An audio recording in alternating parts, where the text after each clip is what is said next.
Moules Frites is a French and Belgian dish that is made up of steamed mussels and French fries.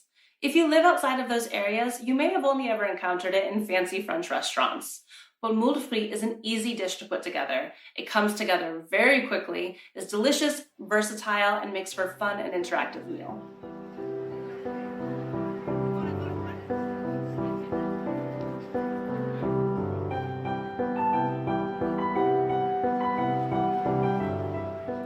Moules Frites, which translates to mussels and fries, it's a very literal name, is exactly what it sounds like. Mussels steamed in their shell in a flavorful sauce or broth and served with a side of fries.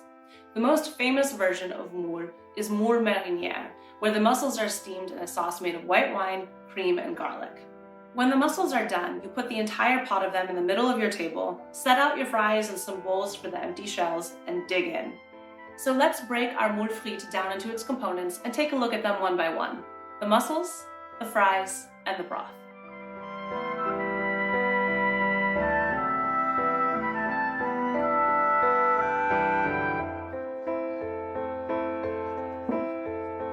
When it comes to cooking shellfish, mussels are one of your cheapest options. They're also a sustainable choice, with mussel farms actually being good for the environment. They're also packed with fatty acids, vitamins, and minerals that are really good for you, and they taste good. So all in all, if you like seafood, you should be a fan of mussels. Now in Vienna, you can typically find mussels year-round from fishmongers. The caveat is that they're more expensive. Occasionally, however, typically around wintertime, you can find them in the fish section of Hofer. They sell them for the ridiculously cheap price of €3 per kilo, and they tend to be very high quality and fresh. If I happen to spot them at Hofer, all other food plans go out the window. We are eating mussels for dinner. The first thing we want to do with the mussels is clean them. When you open up the package, you want them to smell clean and mildly briny. But don't overthink it. If they're bad, you will know. If you start gagging, throw them away and order takeout. Then we are going to transfer the mussels to a big bowl of fresh water to let them soak as we clean them. Mussels are filter bivalves, which means they are always filtering through the water they are in. By giving them time to soak in some fresh water, you are giving them the opportunity to clean themselves from the inside out. And that brings me to an important point. Your mussels are alive. That's good.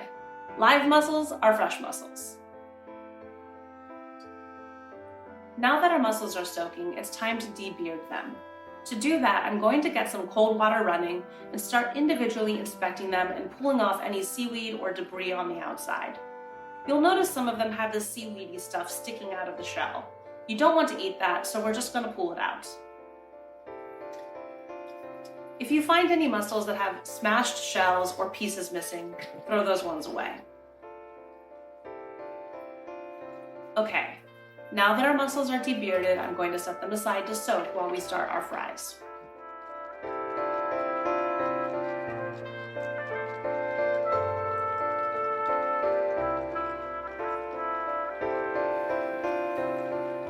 Fries are an art unto themselves, and this is by no means the only way to make them.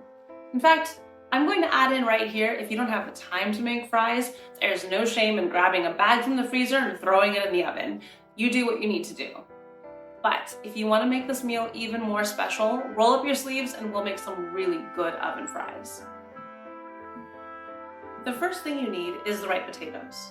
You want starchy or all-purpose potatoes, something along the lines of a Russet potato or Yukon Gold, or if you are in Austria, the Mealig potatoes. Next, we're going to cut the potatoes into our ideal fry size.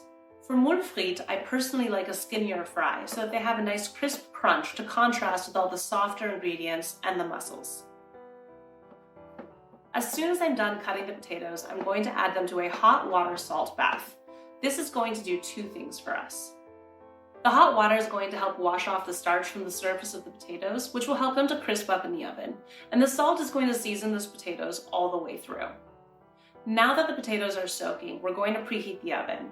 To get crispy oven fries, we want a very, very hot oven. Now onto the broth for our mussels.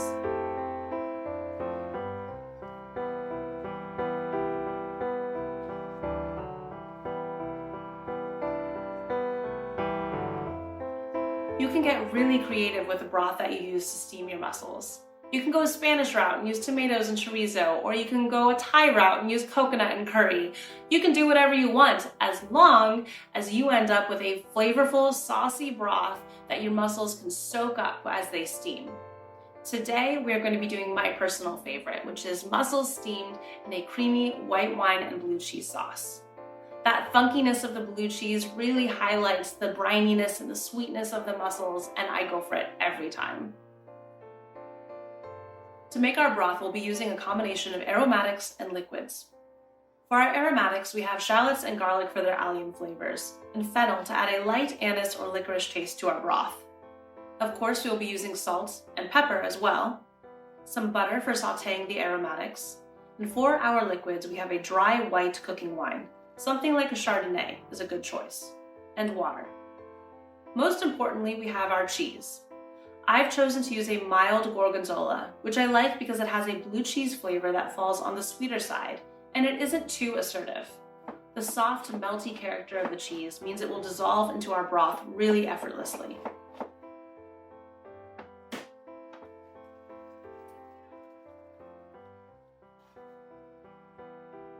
We're going to start building our broth in a big pot with a lid. Once the broth is done, we'll set it aside until we're ready to add the mussels and cook them.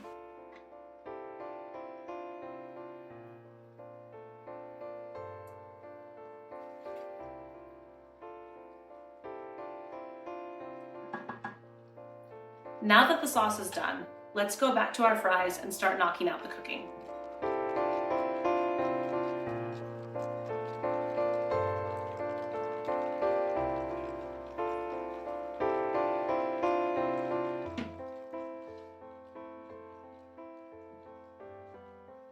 The high degree of starch in potatoes like russets or mealy potatoes makes them brilliant for fries. When those starch molecules are exposed to the heat, they're going to puff up, creating a really soft and fluffy interior to the fry. To help encourage that process along, we're going to cover the potatoes for the first few minutes that we're cooking them, so that they steam as the water escapes. Now that the potatoes have steamed for about 5 minutes, we'll remove the cover and put them back in the oven to get nice and crispy. Now that the fries are ready, it's time to finish the mussels. We're going to bring our broth back to a simmer, then add the mussels. Cover the pot and let it sit for about 3 to 4 minutes. When you open the lid again, you should see that the mussels have opened up. Either take the pot straight to your table or transfer the mussels to a serving bowl and pour the sauce over the top. As you are eating, if you come across any mussels that are still tightly closed, you can throw those away.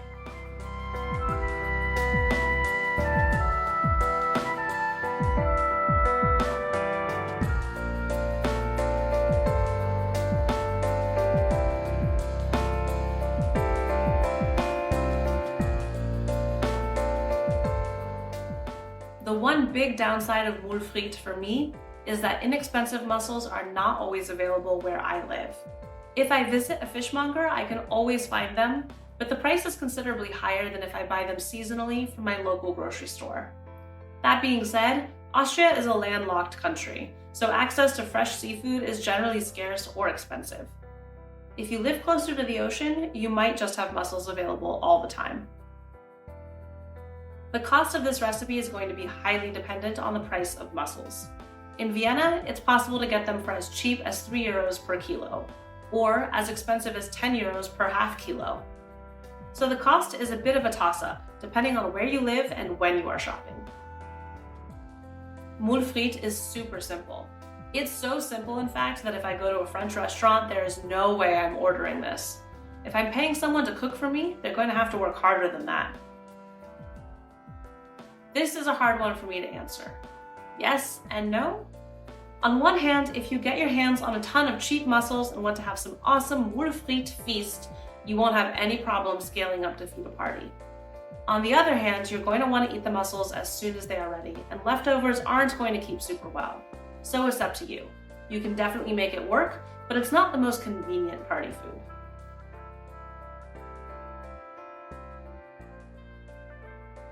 Check out the recipe in the video description below, and don't forget to hit like and subscribe to stay posted on more recipes and videos. I'll see you next time.